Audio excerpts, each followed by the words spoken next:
आपण पाहत आहात जीसस इंडिया टीव्ही चॅनल, जे देवाकडून आहे, चॅनल जे सुवार्ता गाजवतं, चॅनल जे लोकांचे जीवन परिवर्तन करतं. पाहत रहा, लाईक करा, शेअर करा आणि सबस्क्राईब करा. या सेवा कार्याला अजून वाढवण्यासाठी तुम्ही हातभार लावू शकता व आम्हाला तुमची आर्थिक मदत करू शकता. Online payment. अहो तहानेल्यांनो, तुम्ही सर्व जलाशयाकडे या. तिथं फक्त एक निमंत्रण आहे. जसं लग्नाला निमंत्रण होतं ना, तसं निमंत्रण आहे. तसं परमेश्वराच्या घरामध्ये निमंत्रण आहे, पण आग्रह नाही. आणि तिथं असं म्हटलं, तो मरियेला सांगत आहे, नातेवाईकाला सांगत आहे, मी माझ्या बापाच्या घरामध्ये असावं. तुम्ही तिकडे काय शोध करत बसलेला आहे? तुम्ही काय यरुशलेमेत शोध करायला लागलेला आहे? मी तर माझ्या बापाच्या घरामध्ये तुम्हाला सापडणार आहे. कुठं सापडणार येशू? तुम्हाला चर्चमध्ये सापडणार आहे. म्हणून लक्षात ठेवा, जर चर्चमध्ये येशू सापडतो तर तुम्हाला चर्चमध्ये यावंच लागेल ना. कसं घरी बसून चालेल? आणि घरी बसल्यावर देव तुमच्या घरी कसं काय येणार आहे? तो डबेवाला आहे का? तुम्हाला घरामध्ये येऊन डबा देऊन गेला, चला या रविवारी तुम्हाला डबा देतो, तुम्ही नाही आला तरी चालेल, मग घ्या तुम्हाला डबा. नाही, तुम्हाला देवाच्या घराकडे यावंच लागेल. येशू देवाच्या घरामध्ये होता. दुसरी गोष्ट वाचूया, देव कुठे आहे? तो स्वर्गामध्ये. दुसरी गोष्ट मी पाहिली, तो मंदिरामध्ये. तिसरी गोष्ट, तो मंदिरामध्ये असताना तो कशामध्ये असतो वाचूया. मग त्याचं शुभवर्तमान, त्याचा 18वा अध्याय आणि त्याची 19 आणि 20 वचन. मग त्याचं शुभवर्तमान 18वा अध्याय 19 आणि 20 वचन. आता तुम्हाला मंदिरात तो सापडेल, पण कसं असलं पाहिजे मंदिरामध्ये? वाचूया. मी आणखी तुम्हास खचित सांगतो. आता योबाचा प्रश्न काय आहे? देव कोठे सापडेल? देव कुठे सापडेल? येशूचं उत्तर काय? पित्याच्या घरी. पहिला आम्ही पाहिलं तो कुठे? आता कुठे सापडला? मंदिरात. आता मंदिरात सापडला. तुम्ही म्हणाल मंदिरात मंदिरात मंदिरात, चला चर्चला, चला चर्चला. देव सापडणार आहे, देव सापडणार आहे. पण देव कुठं सापडतो वाचा. मी आणखी तुम्हास खचित सांगतो. आणखीन मी तुम्हाला खचित सांगतो. म्हणजे तुम्हाला नुसतं वाटू देऊ नका मी मंदिरामध्ये आहे. तुम्हाला नुसतं वाटू देऊ नका मी स्वर्गामध्ये आहे. तुम्हाला नुसतं वाटू देऊ नका की मी तुमच्यामध्ये आहे, मंदिरामध्ये आहे. मग कुठं असणार आहे तो? वाचा. पृथ्वीवर तुमच्यापैकी दोघे कोणत्याही गोष्टीविषयी एकत्रित होऊन विनंती करतील तर ती माझ्या स्वर्गातील पित्याकडून त्यांच्यासाठी केली जाईल. कारण जेथे दोघे किंवा तिघे माझ्या नावानं जमले आहेत तेथे त्यांच्यामध्ये मी आहे. योबाचा प्रश्न काय? देवा तू कोठे आहे? तो म्हटला मी स्वर्गात आहे. लोकांनी स्वर्गाकडे पाहिलं. मग तो म्हटला नाही मी चर्चमध्ये. लोक चर्चमध्ये आले. आता चर्चमध्ये आल्यावर येशू काय सांगतो? चर्चमध्ये जरी तुम्ही आले आणि तुमच्यामध्ये एक मन नसेल तर मी त्यांच्यामध्ये नसणार आहे. पुन्हा प्रश्न तो आलाच. लोक चर्चला जातात, देवाला भेटण्यासाठी जातात. मग चर्चमध्ये देव सापडत नाही. चर्चमध्ये वाद आहे, चर्चमध्ये मत्सर आहे, चर्चमध्ये द्वेष आहे. चर्चमध्ये लोक येशूच्या नावानं एकत्र येत नाहीत. त्यांच्या एकत्र येण्याचा उद्देश हरवून बसलेले आहे. आणि शास्त्र सांगतं की ज्यावेळेस पहिली मंडळी ऐक्यानं एकत्र आली तर त्यांच्यामध्ये हजारो लोकांचं तारण झालं. मिरॅकल्स घडले, चमत्कार घडले, मेलेले जिवंत झाले, आंधळ्यांना डोळे आले, लंगडे चालू लागले, लोकांचं तारण झालं, व्यसनाधीन लोक सुटले. त्याच्या पलीकडे जाऊन तुम्ही पाहतो शिवणासारखा जादूगार, थक्क करणाऱ्या जादू करणारा व्यक्ती सुद्धा त्याचं परिवर्तन झालं. एवढं परिवर्तनाची मोठी चळवळ का? तर देव तिथं उपस्थित होता. परंतु आज मंडळांमध्ये मोठ्या बिल्डिंग्स आहेत, लोकांची संख्या पण प्रचंड आहे, पण लोक एकत्र येत असताना त्यांचं मन मात्र वेगवेगळं झालं. शास्त्र सांगतं लोक एकत्र येताना त्यांचा उद्देश काय असला पाहिजे? ऐक्यानं येशूच्या नावानं एकत्र येणं. तर येशूच्या नावानंच लोक एकत्र येत नसतील, दुसऱ्या भाषेमध्ये नसेल. समजा लोक एकत्र आले, सूरजचा एक ग्रुप असेल, शारोनचा एक ग्रुप असेल, सॅम्युएलचा एक ग्रुप असेल. म्हणजे आता ते कुणाच्या नावाने एकत्र जमले? सूरजचे लोक सूरजच्या नावानं, शारोनचे लोक शारोनच्या नावानं, शम्युएलचे लोक शम्युएलच्या नावानं. आता इथं सगळे जण हे सगळे एक विचाराचे म्हणजे काय? हा ग्रुप त्याच्या विरुद्ध, तो ग्रुप त्याच्या विरुद्ध. आणि मग तो काय म्हटला? मला देव सापडेल कुठं? तर जेव्हा तिथं ग्रुप अस्तित्वात येतात त्यास तो म्हणतो मी गायब झालो. आणि आज मंडळांमध्ये तीच परिस्थिती. जगातल्या मंडळांमध्ये जर तुम्ही बघितलं ना, तर तिथं लोकांचे विचारच बदलून गेलेले आहेत. लोक विचारांपासून पवित्र आत्मा त्यांच्यामध्ये आला, तर पवित्र आत्म्यानं पहिलं काम काय केलं, तर शास्त्र सांगतं त्या सगळ्यांना त्याने एक केलं. सगळ्यांना एक केलं. प्रिया, या पवित्र आत्म्याचं काम जर मंडळीमध्ये असेल, देव कुठल्या मंडळीमध्ये तुम्हाला सापडणार आहे, कोणत्या चर्चमध्ये सापडणार आहे? समस्या आम्ही देवाचा शोध घेत आहोत. मग देवाचं दर्शन मंडळांमध्ये का घडत नाही? यो म्हणतो देव मला सापडला असतं तर किती बरं झालं असतं. लोक पण देवाचा शोध घेत आहे, पण आज मंडळांमध्ये त्यांना देव सापडत नाही. लोक म्हणतात आम्हाला या मंडळीत देव सापडला नाही आणि आम्ही चर्च सोडून निघून जातो. मग ते दुसऱ्या चर्चमध्ये जातात देव शोधण्यासाठी. का देव दुसऱ्या चर्चमध्ये देव शोधण्यासाठी गेला? कारण मंडळीमध्ये ऐक्य नाही. ऐका, मग अशी कोणीतरी भालेराव सिस्टरनं प्रार्थना केली, तेव्हा असं चर्च बनू दे, असं चर्च बनू दे की त्या चर्चमध्ये सगळी जागा भरून गेली. होणार होते ते घडणार. कधी घडणार माहिती का? प्रेषितांच्या काळातली मंडळी बनेल तेव्हा घडणार आहे. एक मनाचे, एक दिलाचे, एक चित्ताचे ते होते. त्यांच्यामध्ये कुठल्या प्रकारचे हे वेदावे नव्हते. आणि त्याच्या पलीकडे जाऊन तुम्हाला सांगतो बरं का, प्रेषितांच्या काळामध्ये फक्त एक कुटुंबाचं वर्णन त्या ठिकाणात करण्यात आलं. हनन्या आणि सपिरा दोघं नवरा बायको. या दोघा नवरा बायकोंचं वैशिष्ट्य काय माहिती का? त्याने काय केलं? आपल्या संपत्तीचा अर्धा वाटा काढून ठेवला, बस. आता हे फार मोठं पाप नव्हतं हो. अर्धी तर दिली का नाही बरं, ती संपत्ती पण त्यांची होती. पण ऐक्य इतकं महत्वाचं होतं. बाकीच्या लोकांनी सगळं दिलं, यांनी 50% दिलं. मंडळीमध्ये तसंच असतं. काही वेळेस सगळे लोक आपलं संपूर्ण समर्पण देतात. कोणीतरी प्रार्थना करताना नाही, आमच्या पास्टरने सगळं तुला समर्पण केलेलं आहे. ठीक आहे, मी सगळं समर्पण केलं, अगदी माझं सगळं शिक्षण सगळं समर्पण केलं आणि मला त्याचं काही खंत पण वाटत नाही. ज्या दिवशी सेवेला उभं राहिलो त्या दिवशी सगळं समर्पण करून टाकलं. माघारी जायचं नाही, विचारच करायचा नाही कोणता. डिग्र्या सुद्धा फाडल्या मी, का तर परत माघारी जायला नको म्हणून. माघारी गेलो असतो तर पुन्हा तेच काम केलं असतं, मग लोकांचं तारण नसतं झालं. बरा कोणीतरी बोलता बोलता मी त्याला सांगितलं की बाबा आता जे माझी स्थिती आहे, आणि आता खूप लोक मला पुष्कळ मदत करतात. एक काळ असा होता की त्या काळामध्ये मला वाईट वाटतं की त्या काळामध्ये एक एक रुपयासाठी झगडा करावा लागत होता. आणि मग मी त्याच्याशी बोलताना त्याला सांगितलं की आता तशी परिस्थिती नाही. मला माहित पण नाही, ते लोक परदेशातनं मला त्यांचा दशांश पाठवत असतात. ते म्हणतात नाही तुम्ही दशांशासाठी पात्र आहे. आणि मग काही लोक मला 40-40 हजार रुपये दशांश पाठवतात. का? मी पहिले 40 रुपयासाठी मारामार करत होतो, 40 रुपये माझ्याकडे येत नव्हतं, पण समर्पण केलं ना त्यावेळेस.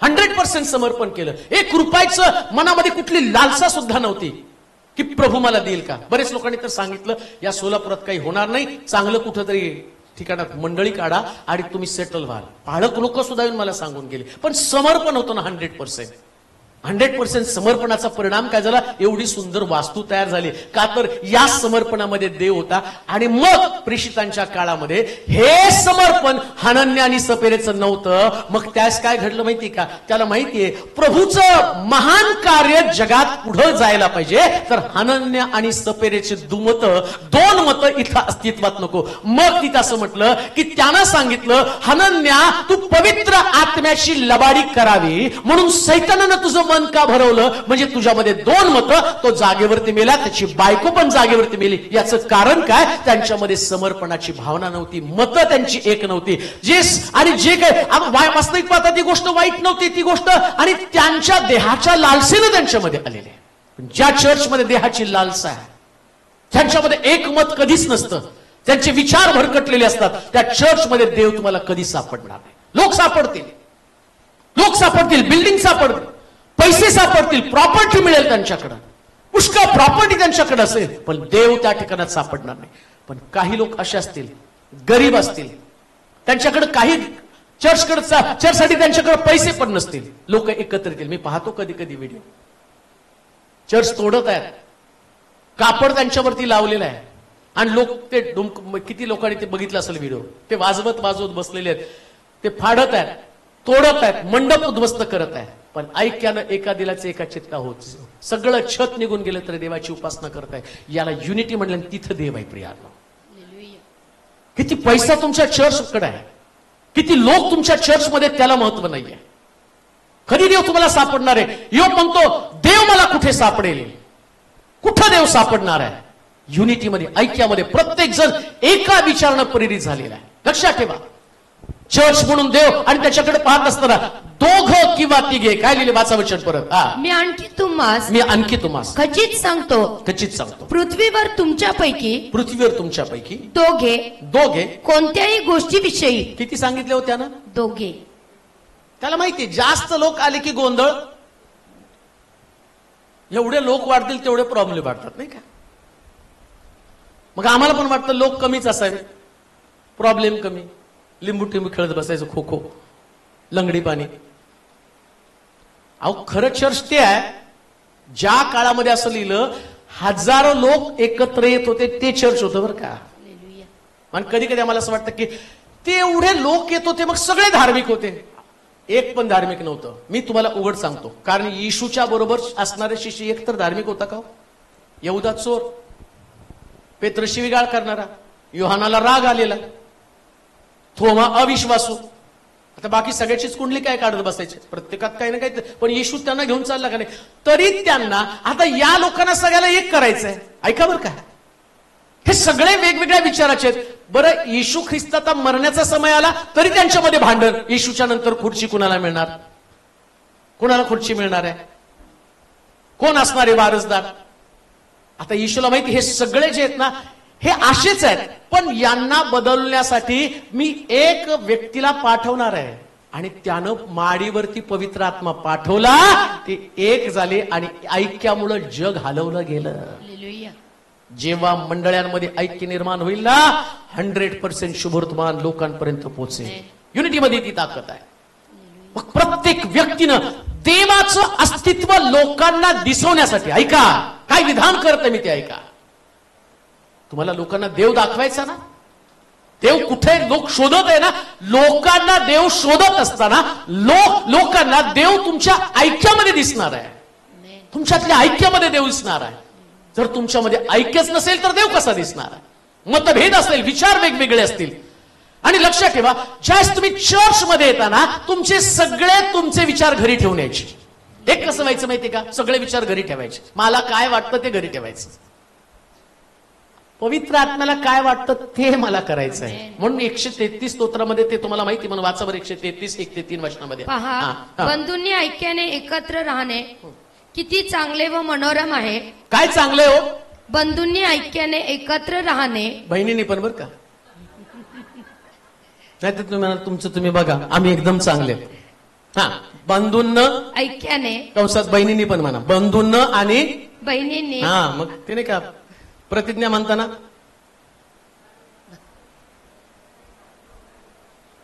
सारे भारतीय माझे तिथं पण अन्याय. बहिणींचं काय? ऐक्याने एकत्र राहणे किती चांगले व मनोरम आहे. ते मस्तकावर ओतलेल्या. आता तो काय म्हटलं माहिती का? जेव्हा चर्च एकत्र येतात, सगळेजण एकत्र येत आहेत, तुम्हाला प्रत्येकाला तुमचे स्वभाव आहेत.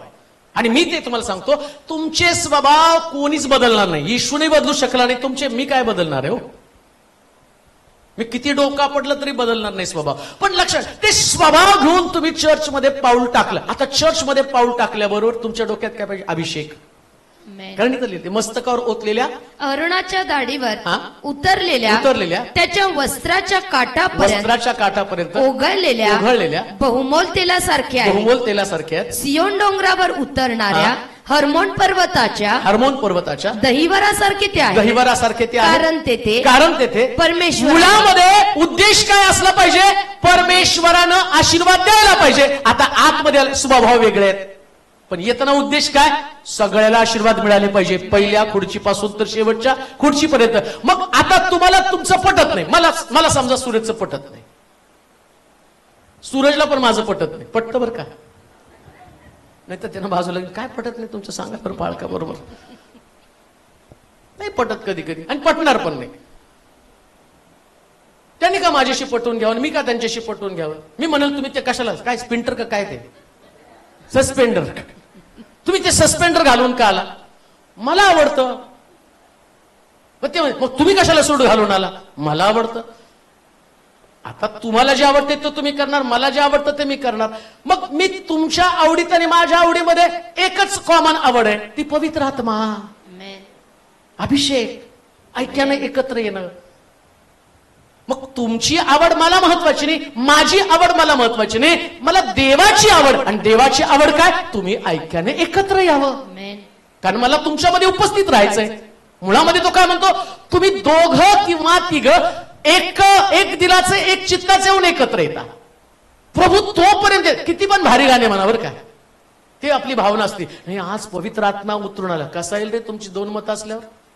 कोण सांगितलं तुम्ही तुमच्यात मतभेद आहे, तुमच्यामध्ये एक मन कुणाचंच नाही, कुणातरी कुणामध्ये कुणाशी तरी ईर्ष्या आहे, कुणाशी तरी स्पर्धा आहे, कुणाचा तर द्वेष आहे, कुणाचा तर मत्सर आहे. आणि तिथं तुम्ही म्हणता की आम्ही खूप सुंदर उपासना केली, पवित्र आत्मा उतरून आला. पवित्र आत्मा उतरून येऊ शकत नाही, तुम्हाला देव सापडणारच नाही तिथं. पण तुमच्याकडं काहीच नाही. मला आठवतं की आपल्याकडे काहीच नव्हतं. पहिलं जे पाडेसिस्टो आपण चर्च तिथं घ्यायचो, 250 रुपयाचा फक्त एक 150 रुपये 1,500चा तो एम्प्ली, 250 रुपयाचे बॉक्स होते आणि 150-150चे माईक होते. आज हा माईक 16,000चा आहे. 150 रुपयाचा माईक होता. एकाला आवाज नाही, कोण कुठं गातंय, कोणत्या पट्टीत गातंय, कोण काय वाजवतो, कोणाचा ताळमेळ कोणाला नाही. आता बघितल्यावर मी स्केल चुकली तर नाही, याच्यात नाही याच्यात गा, त्याच्यात नाही त्याच्यात गा. कुणाला काय माहित नव्हतं, काय नव्हतं, पण चालू होतं. पण चालू होतं तरी चमत्कार घडतच होते ना, लोकांचं जीवन बदललं जात होतं. मला आठवतं की एक मुलगा त्या प्रार्थनेसाठी पुढे आला आणि तो इतका निराश हताश होऊन आला. तो पोलीस आहे आता सध्या. तो हताश होऊन आला, पेंटिंगचं काम करत होता, कॉलेज पण शिकत होता आणि त्याचा पगार आणि घड्याळ तो टॉयलेटमध्ये गेला आणि तिथं विसरला. आणि विसरल्यावर परत गेला तर ते गायब झालं. इतका निराश झाला तो. म्हटलं मी आठवडाभर काम केलं, तर कसं होणार आहे? आणि तेवढ्यामध्ये तो तिथे चर्चमध्ये आला. देवाने मला सांगितलं याचं काहीतरी हरवलेलं आहे आणि प्रभू तुला जे गमावलं त्याच्यापेक्षा अधिक देणार आहे. मी गेलो, त्याच्या डोक्यावर हात ठेवला. त्यावेळेस काय नव्हतं, 150 रुपयाच्या माईकवर मी हे बोलत आहे. 150 रुपयाचा माईक, काहीच त्या ठिकाणामध्ये नाही, कुणाला ताळमेळ नाही, कुणाचे गाणे. मला ते चांगलं एका सरांना बोलवलं होतं, क्वायरच्या त्या सरांना, त्या लोंढे सरांनाच बोलवलं होतं. त्यांना म्हटलं या आमचं. त्यांनी बघितलं आणि म्हटलं हे क्वायर आहे का काय? किंचाळायला लागले. वाजवणारा जोर जोरात वाजवतोय, गाणारा जोर जोरात गातो. आणि मग तो बघून हसायला लागला. आणि मी त्याला, मला असं वाटलं की याला बी काही कळत नाही, सगळं मलाच कळत आहे, सगळं गोंधळ गोंधळ गोंधळ. पण तरी सुद्धा पवित्र आत्मा काम करत होता का? उद्देश एकच होता, तर प्रभू तुझी उपस्थिती असावी. Hallelujah. आता इन्स्ट्रुमेंट वाढलेत, वायर छान स्टँड झालेलं आहे, देवानं सगळ्या गोष्टी इतक्या सुंदर दिलेल्या आहेत. आता याच्यापेक्षा जास्त युनिटी झाली तर लक्षात ठेवा, लोकांना, जगातल्या लोकांना या शिलोचं अट्रॅक्शन निर्माण होईल आणि जगातले लोक या शिलोमध्ये शोधण्यासाठी. Amen. एक विचार असले पाहिजे सगळ्याचे, आहेत अजून एक व्हायला पाहिजे, अजून एकत्र या, अजून एकत्र या, अजून एक चित्ताचे बना. एकत्र येण्याचा उद्देशच तो अभिषेक मस्तकापासून तर जगाच्या काठापर्यंत प्रत्येकाला मिळाला पाहिजे. Amen. कोणी सुद्धा या मंदिरामध्ये आलेला रिकामी जाता कामा नये. प्रत्येक व्यक्तीची साक्ष काहीतरी घडली पाहिजे. हे मंदिरात पाऊल टाकतील जाताना त्यांच्याकडे ऍश्युरन्स असला पाहिजे की प्रभूनं आम्हाला दिलेलं आहे, Hallelujah. प्रभूनं आम्हाला दिलेलं आहे. आनंद वाटतो. परवा 2-3 महिन्यापूर्वी एक कुटुंब या ठिकाणात येऊन गेलं, त्यांच्या नवऱ्याला नोकरी नव्हती, फार आशेनं ते आले होते. ते म्हणते नाही आम्ही या मंदिरात पाऊल टाकल्या टाकल्या आम्हाला नोकरी लागणार आहे. आणि त्या बहिणीचा परवा फोन आला, पास्टर देव विश्वासू आहे, माझ्या नवऱ्याला सगळ्यात भारी नोकरी त्यानं दिलेली. का? अभिषेक असेल तर ते शेवटच्या व्यक्तीपर्यंत तो आशीर्वाद झाला, शेवटच्या व्यक्तीपर्यंत.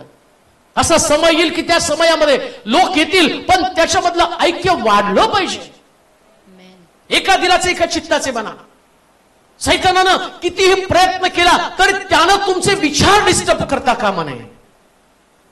तो प्रयत्न करणार आहे, त्याला माहितीये जेव्हा लोक एकत्र येतील, एकत्र आल्याबरोबर तिथं अभिषेक असणार आहे.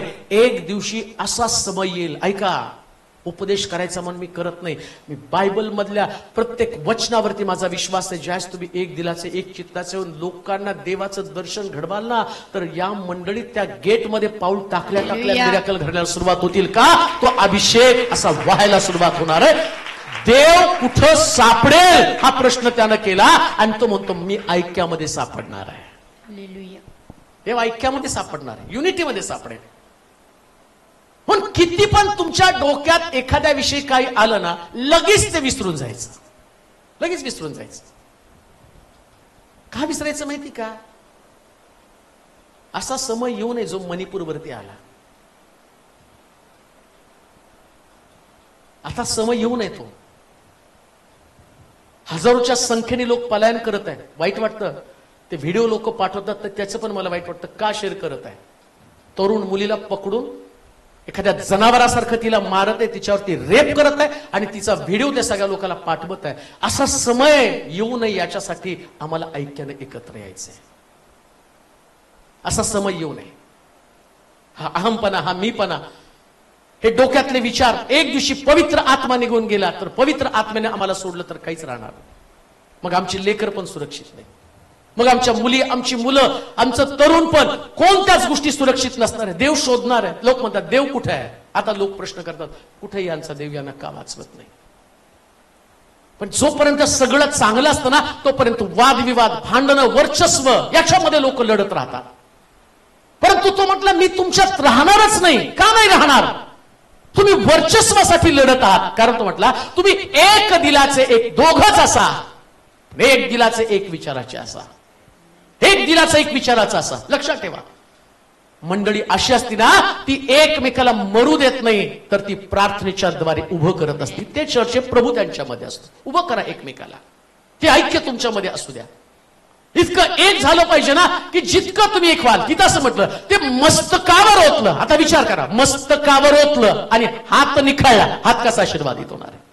डोळा निखळला, डोळा कसा आशीर्वादित होणार आहे? पाय निखळला, पाय कसा आशीर्वादित होणार आहे? युनिटी त्यालाच म्हटलेलं आहे. प्रत्येक जण आपल्या अस्तित्वासाठी झगडत असताना या सगळ्या शरीराला एकत्र ठेवण्याचं काम करावं लागतं. तसं मंडळीला एकत्र ठेवण्याचं काम करणारा पवित्र आत्मा अशा लोकांना शोधत असतो की जे सगळं शरीर कंट्रोल करत आहे. आणि ते कंट्रोल करण्याचं काम तुम्हाला करावं लागणार. का? कारण योबाचा प्रश्न आहे, देव मला कुठं सापडेल? त्याचं उत्तर तुम्ही लोकांना सांगा.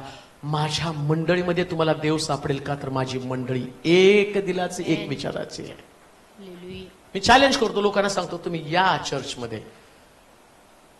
ते सांगतात त्यांचे प्रश्न, त्यांच्या अडचणी. एकदा येऊन भेट देऊन जा. आज एवढ्या लांबून लांबून लोक वसई, कोणी किती घाटकोपर वगैरे कुठून कुठून लोक आले. कशासाठी आले माहिती का? तुमच्यातली युनिटी म्हणजे तुमच्यातला देव पाहण्यासाठी. हे लक्षात ठेवा. आज लोक येत आहेत. अजून तर ही सुरुवात आहे.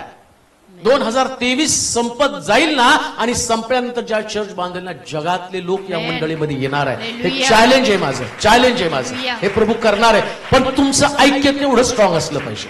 आणि ऐक्यासाठी कोणाला तरी मरावं लागतं. मरावं लागतं कोणाला तरी.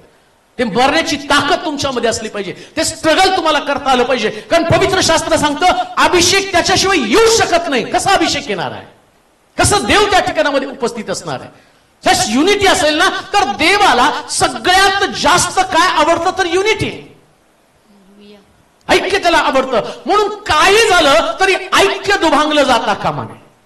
म्हणून सगळे विचार चर्चा बाहेर डोक्यात एकदम काय असणार आहे. मी पुन्हा तुम्हाला सांगतो, माणूस म्हणून तुमच्या डोक्यामध्ये प्रचंड विचाराचा गोंधळ असणार आहे. प्रचंड. पण ज्यास तुम्ही विचारांवरती विजय मिळवाल ना, त्यास पवित्र आत्मा काम करणार आहे. तिसरी अजून एक गोष्ट वाचूया. देव कुठे आहे? आता पहा, तो आमच्यामध्ये आता मंदिरामध्ये ऐक्यामध्ये असतो. आता स्तोत्र 22 आणि त्याचं तिसरं वचन. देव कुठे? वाचा. कुठे आहे देव? फार सुंदर आहे. टप्प्याटप्प्याने वास्तविक पाहता मी त्याचा क्रम नंतर लावत गेलो. आधी लिहून घेतले होते, परंतु आता क्रम मी त्याचा लावलाय. तो कुठं सापडतो? आता ऐक्यानं एकत्र आला. पुढे काय म्हटलं? स्तोत्र 22:3. हा, तरी पण हे इस्रायलाच्या स्तवनात वसणाऱ्या, हे इस्रायलाच्या स्तवनात वसणाऱ्या तू पवित्र आहे. आता देव कुठं? स्तवनामध्ये. वसणं म्हणजे वास करणं. देव कुठे आहे? स्तवनामध्ये. कुठे आहे देव? स्तवनामध्ये. जोरात बोला. कुठे आहे देव? स्तवनामध्ये. म्हणजे तुम्ही ऐक्यानं एकत्र आला, तुम्ही वर्शिप करायला लागला. देव कुठे? स्तवनामध्ये. वर्शिप मध्ये देव. कुठे आहे देव? स्तुती स्तवनामध्ये. मग आता तुम्ही एकत्र येता, पण वर्शिपला येता का? काही लोक गाणे संपल्यावर येतात, वर्शिप झाल्यावर येतात आणि शोधतात कुणाला? आता अजून एक गोष्ट, ऐक्य जोपर्यंत येत नाही तोपर्यंत वर्शिप पण होत नाही. परमेश्वराच्या गिरीवरती कोण चढेल? प्रश्न तोच आहे. आम्ही मला वाटतं 24 स्तोत्र 24 आणि त्याचं 3 ते 5 ते 22 वचनामध्ये 3 ते 5 पर्यंत. 22 वचनामध्ये तो स्तवनामध्ये, 24 वचनामध्ये 3 ते 5 3 ते 5च वचन आहे. काय वाचा? परमेश्वराच्या डोंगरावर परमेश्वराच्या डोंगरावर कोण चढेल? कोण चढेल? त्याच्या पवित्र स्थानात त्याच्या पवित्र स्थानात कोण उभा राहील? कोण उभं राहील? ज्याचे हात ज्याचे हात स्वच्छ आहेत स्वच्छ आहे, आणि ज्याचे मन ज्याचं मन शुद्ध आहे. म्हणजे स्तवन पण कुणी करायची, वर्षिप पण कुणी करायची? ज्याचे मन स्वच्छ, हात स्वच्छ आहेत. हातालाही प्रॉब्लेम कुठे आहे? मनाला प्रॉब्लेम आहे. हात दिसतात पण मन कुठं दिसतंय? मन नाही दिसत. मन मग गोंधळ चाललेले आहे आतमध्ये. पण वर्षी पण चालू आहे ना, ढगात हात चाललेत, शब्द पण जोरजोरात आहेत, सगळं काही छान आहे. पण जेव्हा तुम्ही शारीरिक कृती करताना त्यास देव तुमचं हृदय पारखत असतो बरं का. देव कुठे आहे? योग म्हणतो देव कुठे आहे? देव स्वच्छ मनाच्या उपासकांमध्ये आहे. Amen. उपासना आहे, आराधना आहे, वर्शिप चालू आहे, चांगली आहे, सुंदर आहे, वाद्य पण छान आहेत. जगात जर तुम्ही बघितलं ना, सगळ्यात जास्त आत्ता वर्शिप सुरू झालेली आहे. पहिले नव्हती वर्शिप. आम्ही पण जायचो तर आमचं क्वायर तिघांचंच होतं. आणि आठवतं एकदा क्वायरला गेल्यावरती ते म्हटले शिलोचं क्वायर येणार, आणि सगळे लोक बघायला ना, मी तिघं जाऊन पोचलो पण तिथं. अजून क्वायर कसं येणार? मी बोंगो वाजवणार, शिरीष पेटी वाजवणार, आणि पूनमचा काका तो झांज वाजवणार, आणि तिघ जण, आणि सगळे धसका घ्यायला शिलोचं क्वायर येणार, शिलोचं क्वायर, 3 लोकांचं क्वायर. बरं, वाद्यांची किंमत किती? 122 रुपये. 22 रुपयाला झांज आणि 100 रुपयाचं ते डबड, ते कोंगो होता तो. कोंगो नाही, बोंगो. 1000 रुपयाची उसने घेतलेली पेटी, तिचे हप्ते भरत होतो 100 रुपये, आणि त्याच्यावर ते क्वायर, आणि त्याच्यावर गात होतो. आणि ते एका मोठ्या चर्चचे लोक होते, आणि त्यांनी शिलोचं क्वायर येणार म्हणून त्यांनी, आम्ही यायच्या अगोदर 4 तास प्रॅक्टिस केली की क्वायर शिलोचं येणार, शिलोचं येणार. बघतो ते शिलोच्या क्वायर मध्ये 3च लोक.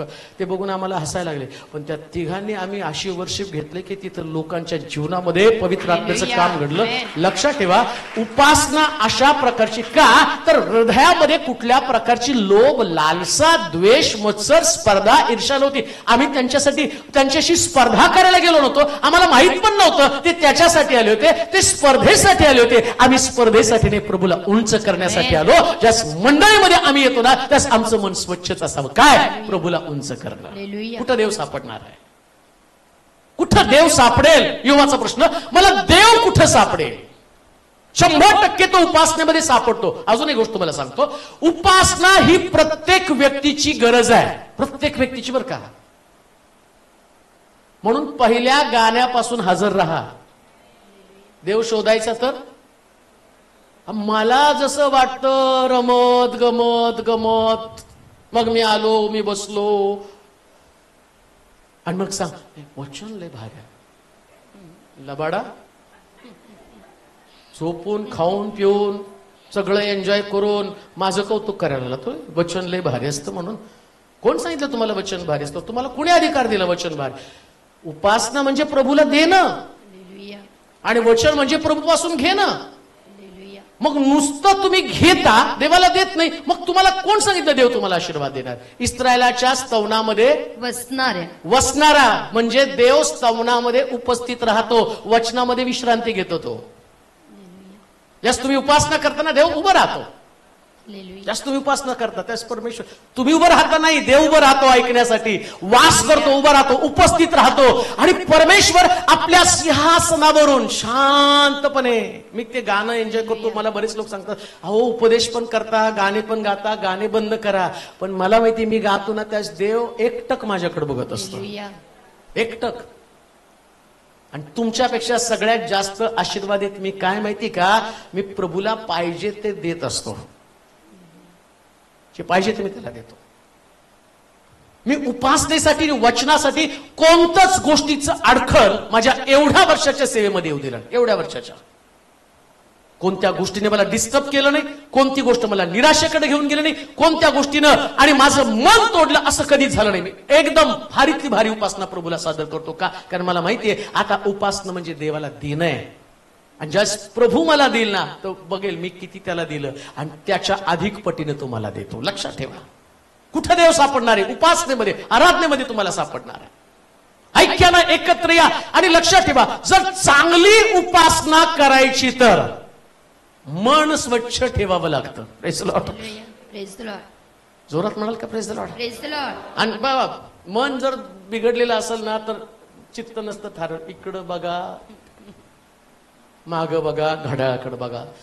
आणि तिथं काही लोकांचं तर काय लिडिंग करतेत, किती वेळ उभं करतेत असतं का डोक्यात? मला माहिती आहे किती वेळ उभं करतेत, काय बोलतेत, किती बोलतेत. थोडंच बोलायला पाहिजे, अमकच बोलायला पाहिजे. एवढं लांब असतं का गाणं? अरे तुम्ही आला कशासाठी? देवाला उंच करण्यासाठी. मग तुमचं लक्ष देवाकडेच लागलं पाहिजे. म्हणजे सगळा बिघाड कुठे आहे? मग तुमचं काय? पाट्या टाकायचं, गाणं संपायचं, उपदेश संपू द्या, मग पळा घरी, मग सुटलं चर्च, मग घरी सुटलं एकदाच चर्च. आलाच कशाला? कसा देव भेटणार तुम्हाला? यो म्हणतो देव कुठे आहे? तो म्हटलं अरे मी वर्शिप मध्ये होतो, तू त्यावेळेस तू नव्हता, मी येऊन गेलो, वर्शिप मध्ये येऊन गेलो, मी भेटलो सगळ्याला. आणि ज्याला द्यायचं ते बक्षीस देऊन गेलो. कुणाला गव्हर्नमेंटचा जॉब दिला, कुणाचं लग्न झालं, कुणाला लेकराचा आशीर्वाद दिला. हालेलुया. आणि तुम्हाला लेट झाला, तुम्ही गमावला. पण तुम्ही त्यावेळेला उपस्थित राहिला आणि प्रभूनं तुम्हाला आशीर्वाद दिला. आणि मग तुम्ही लोकांना सांगा, दावीद म्हणतो माझ्या देवानं मला वर्शिपचा आशीर्वाद दिला, त्यानं मला धुळीतनं काढून राजगादीवरती बसवलं. देव तिथं आहे आराधनेमध्ये. हालेलुया. आराधनेमध्ये कधी कधी लोकांना असं वाटतं मी येऊन वाजवत बसतो ना, कला दाखवतात का काय? मला सगळं येतं ते दाखवतात का? नाही हो, मला माहिती ही सुरुवात झाली. हालेलुया. मी एन्जॉय करत असतो देवाचं सानिध्य, देवाची समक्षता. आणि त्याचं फिलिंग पण चर्चमध्ये असतं. बघा एक रविवार मी नसू द्या, पण गप्पा मारत बसतात की नाही निवांत? बरेच लोक. मी असल्यावर वेगळं, मी नसल्यावर वेगळं. का तर तिथं वाजवल्यावर एक वातावरण निर्मिती होती आपोआप. पवित्र आत्मा काम करतो आणि पवित्र आत्म्याची उपस्थिती असते. ते काय मला लोकांना दाखवायचं मला हे वाजवायला येतं ते तुम्ही काय मला मनी ऑर्डर करणार ते वाजवतो म्हणून का? माझ्याकडे क्लास लावणार आहे की तुम्ही आम्हाला कॅसेव शिकवा, तुम्ही आम्हाला सगळंच वाद्य येतं मला. आणि ते लहानपणापासून येतं. काय तेवढं एकच वाजवत नाही, मला ती आवड होती. बासरीपासून ढोलक्यापर्यंत सगळं वाजवतो. तबला वाजवतो, बुलबुल वाजवतो, माउथ ऑर्गन वाजवतो. काय वाजवायचं ठेवलं नाही सगळं. तुम्हालाही वाजवतो अजून राहिलं साहिलं तुम्हाला वाजवतो. हालेलुया. आणि तुम्हाला तर एवढं भारी वाजवतो की असं तुम्हाला कोणच वाजवत नाही.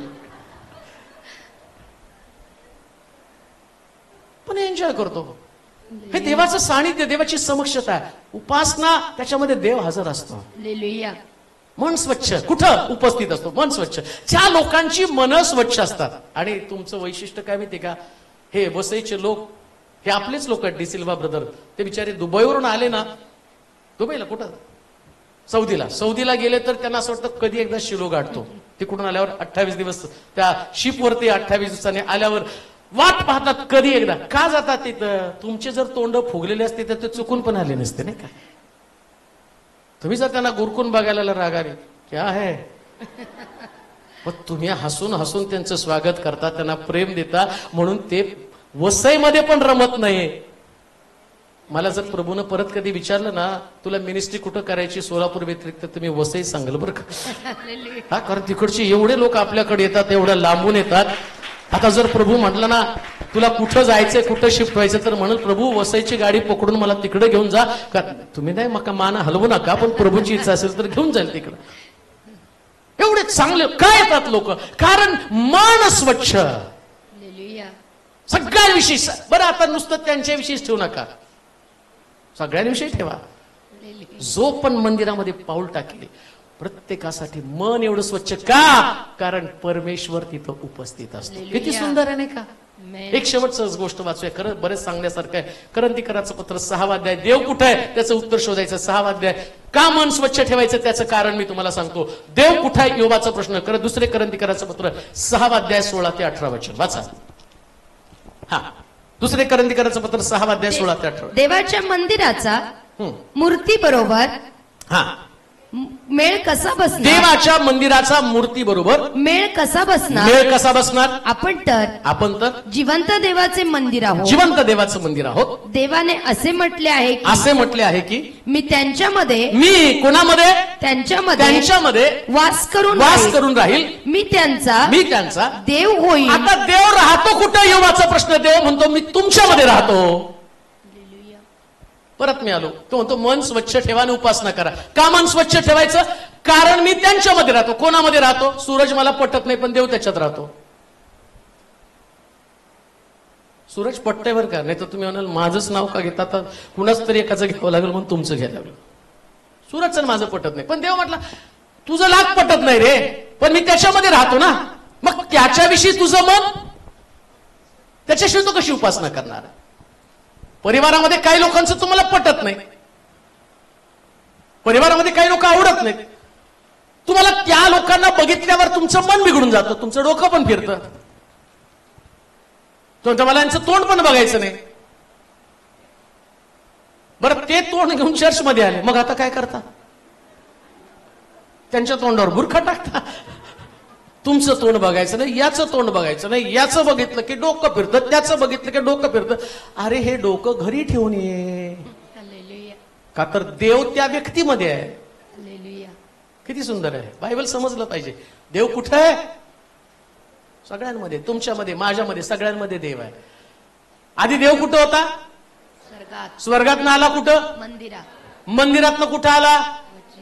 ऐक्यामध्ये. ऐक्यातनं कुठं आला? स्तुतीमध्ये, स्तवनामध्ये. आता स्तवनातनं शिरला कुठं?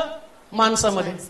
कसं देव फिरतो बघा, एका जागी थांबत नाही. आणि आम्ही त्याला मूर्तीतच बसलो, तू मूर्ती, तो म्हणतो नाही मी फिरणार. कसा फिरणार आहे? पहिले मी स्वर्गात होतो, तुम्ही प्रार्थना केली, तुम्ही आराधना केली, मी खाली आलो, मी मंदिरामध्ये दर्शन दिलं, वचनामध्ये तुम्हाला दर्शन दिलं. आता वचनानं तुमचं रूपांतर झालं, वचनानं तुम्ही बदलला, तुम्ही बदलला, तुमच्यामध्ये ऐक्य आलं, युनिटी आली, एकत्र तुम्ही आला. एकत्र आल्याबरोबर मी अजून त्यांच्यामध्ये उडी मारली, मग देवानं आमच्यामध्ये उडी मारली. आता ऐक्यानं एकत्र आल्यावर देवानं स्वस्त बसू दिलं नाही, मग तुम्ही वर्शिप करायला. वर्शिप करता करता तुमच्या प्रत्येकाच्या मनाची त्यानं सफाई केली, मनाची सफाई झाली, मन साफ झाल्याबरोबर आता देव काय सांगतो? मी अरे त्याच्यामध्ये आहे. सगळ्यांमध्ये देव आहे, लहानापासून मोठ्यामध्ये देव आहे, प्रत्येकामध्ये देव आहे.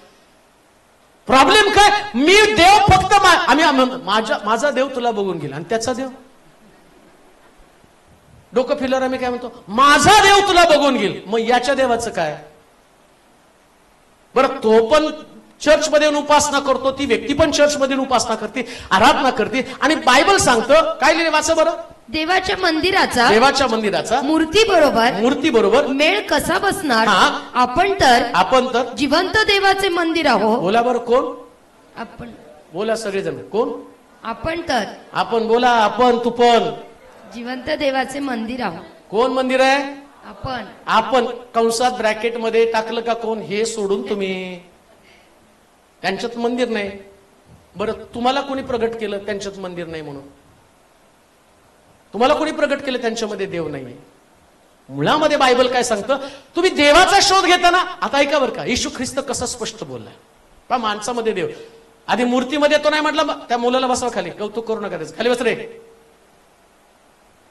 चर्च आहे, धर्मशाळा नाही, बस एका जागी. बायबल काय सांगतं? तो मनुष्यामध्ये, मूर्तीमध्ये नाही, माणसामध्ये आला. माणसामध्ये आल्यावर आता माणसातला देव, मग येशू ख्रिस्त म्हटलं नाही का त्यांच्या शिष्यानं जवळ बोलून, मी भुकेला होतो त्यास तुम्हाला अन्न दिलं, मी उघडा होतो त्यास तुम्हाला, मी निराश्रित होतो त्यास तुम्हाला आश्रय दिला. ते म्हटले प्रभू तू कधी, हे कधी मी तुझ्यासाठी केलं? तो म्हटलं तू ये लहानातल्या लहानाला करशील तर मला करशील. म्हणजे कुणामध्ये सापडला तो? व्यक्तीमध्ये सापडला. म्हणून लक्षात ठेवा, एखाद्या व्यक्तीची ज्यावेळेस तुम्ही काहीतरी गरज पूर्ण करताना, त्यावेळेस गरजेच्या रूपानं देव त्या व्यक्तीतनं तुम्हाला दर्शन देत असतो. हे कुठं तुमच्या लक्षात येतं? तुम्हाला वाटतं की तुम्हाला देव शोधायचं, कधी कधी प्रभू प्रश्नातला व्यक्ती तुमच्याकडे पाठवतो. कशासाठी माहिती का? त्याला तो भुकेला आहे आणि तो भुकेलेला व्यक्ती तुमच्याकडे आला आणि देव म्हणतो याला खायला दे म्हणजे काय? आम्ही म्हणतो ना, नाही हे खूप सोपं आहे. मूर्तीचा देवाच्या मंदिराशी कसा मेळ घातला जाईल? मूर्तीला देणं सोपं आहे, जिवंत माणसाला देणं कठीण आहे. मूर्तीला देऊ आम्ही भाकर, का ती खात नाही, मग आम्ही घरी घेऊन जाऊन खाणार. पण जिवंत माणसाला दिली तर ते खातील ना, ते खाणार आहे आणि तुमचं नुकसान होणार आहे. पण शास्त्र काय सांगतं? तुम्ही याला दिला तर ते माझ्यापर्यंत पोहोचणार आहे. आपलं लक्षात आलं का देव कुठे आहे? आम्ही लोक शोधतात देव कुठे आहे, देव कुठे आहे, देव कुठे आहे. अरे तो म्हटला मी तर माणसामध्ये बसलोय, गरजवंतामध्ये बसलोय. जो गरजवंत आहे, ज्या तुम्ही त्याच्या गरजा पूर्ण करता म्हणजे ते देवाकडे जातं. देवाला मनी ऑर्डर आहे ती. Amen. बऱ्याच लोकांनी चर्चला इकडं शिलो चर्चला मनी ऑर्डर केल्यात. ती देवाला गेली मनी ऑर्डर. गरज होती शिलो चर्चची बांधकामासाठी, मग तुम्ही पोचवली. आता देव त्यातले आशीर्वाद तुम्हाला देणार आहे. माणसांमध्ये तुम्हाला देव सापडणार आहे. पुन्हा वाचा ते वचन, एंड करू आपण. देवाच्या मंदिराचा हा. मूर्ती बरोबर मूर्ती बरोबर मेळ कसा बसणार? कसा बसणार? आपण तर जिवंत देवाचे मंदिर आहोत. जिवंत देवाचे मंदिर आहोत. देवाने असे म्हटले आहे की, देवानं असं म्हटलंय. कोणी म्हटलं? देवाने काय म्हटलं? वाचा. मी त्यांच्यामध्ये वास करून राहील. मी त्यांचा देव होईल व ते माझे लोक होतील.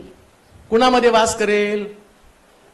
सगळ्यांमध्ये. का ऐक्य असणं गरजेचं आहे?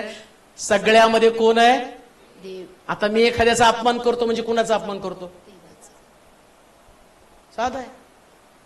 मी एखाद्याचा इन्सल्ट केला, मी अपमान केला म्हणजे कुणाचा अपमान केला? देवाचा अपमान. बायबल सांगतं मी त्यांच्यामध्ये, मी सगळ्यांमध्ये वस्ती करत आहे. प्रत्येक व्यक्तीमध्ये मी आहे. मग त्या व्यक्तीमध्ये मी आहे. समस्या काय? मी तिला आपलंसं केलेलं आहे. मी त्यांच्यामध्ये वास करेल, मी यांच्यामध्ये वास करेल, मी यांच्यामध्ये वास करेल. देवानं सगळ्यामध्ये वास करायला सुरुवात केलेली. आणि देवाचं काम काय माहिती का? प्रत्येक व्यक्तीला आपलं करणं. असं काय लिहिले शब्द? वाचा भरतो. मी त्यांच्यामध्ये वास करून राहील. मी त्यांचा देव होईल व ते माझे लोक होतील. म्हणजे देवाचं काम काय? आपलं करणं. ते माझे लोक होतील. देवाला सगळ्याला आपलं करायचंय. आमीन म्हणाल का? मग देवाला सगळ्याला आपलं करायचं म्हणजे तुम्हाला पण सगळ्याला आपलं करावं लागेल. तुम्ही देवाला आपलं करता म्हणजे सगळ्याला आपलं करता. तुम्हाला एखादी व्यक्ती आवडत नाही म्हणजे देवच आवडत नाही ना.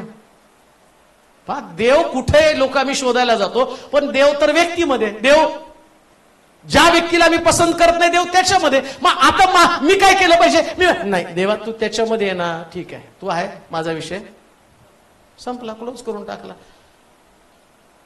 मी म्हणतो असे उपदेश लोकांना पाहिजे.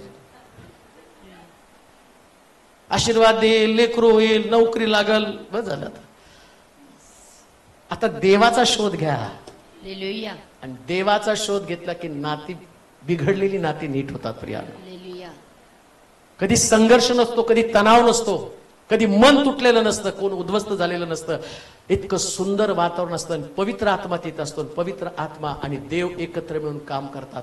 म्हणून योग म्हणतो मला देव कुठं सापडेल? इकडं देवाच्या वचनामध्ये सांगितलं मी तुम्हाला सापडेल लोकांमध्येच. हालेलुया. देवाची स्तुती असो, तुमच्यामध्ये मला देव सापडला. तुमच्यात सापडला. रोज मी देवाला धन्यवाद देतो बघा चर्च बद्दल.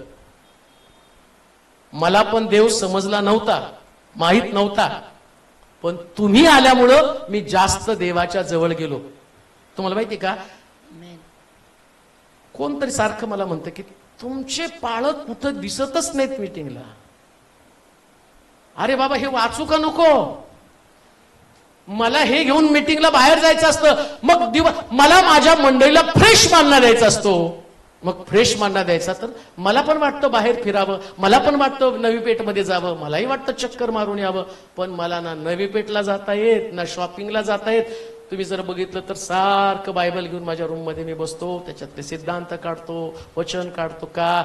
या लोकांमुळे मला देव समजला. आता या लोकांना मला अधिक देवाच्या जवळ न्यायचं. हे दिवस रात्र माझं काम आहे. दिवस रात्र. तुम्हाला कल्पना नसेल, रात्रंदिवस मी ते घेऊन बसतो 2 तास 3 तास.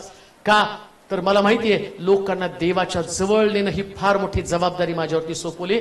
म्हणून 25 वर्षामध्ये मी स्वतःसाठी कधीच जगलो नाही, जगता पण येत नाही. इतकं कठीण आहे हे जे लाईफ आहे ना, हे फार कठीण लाईफ आहे, स्ट्रगलचं लाईफ आहे. पण तरी मी एन्जॉय करतो. का? कारण मला माहिती आहे मला लोकांना, योबाचा प्रश्न आहे, मला जर देव कळाला असता तर मी त्याच्या सिंहासनाच्या जवळ गेलो असतो. लोकांना देवाच्या सिंहासनाच्या जवळ न्यायचं. आणि जवळ नेत असताना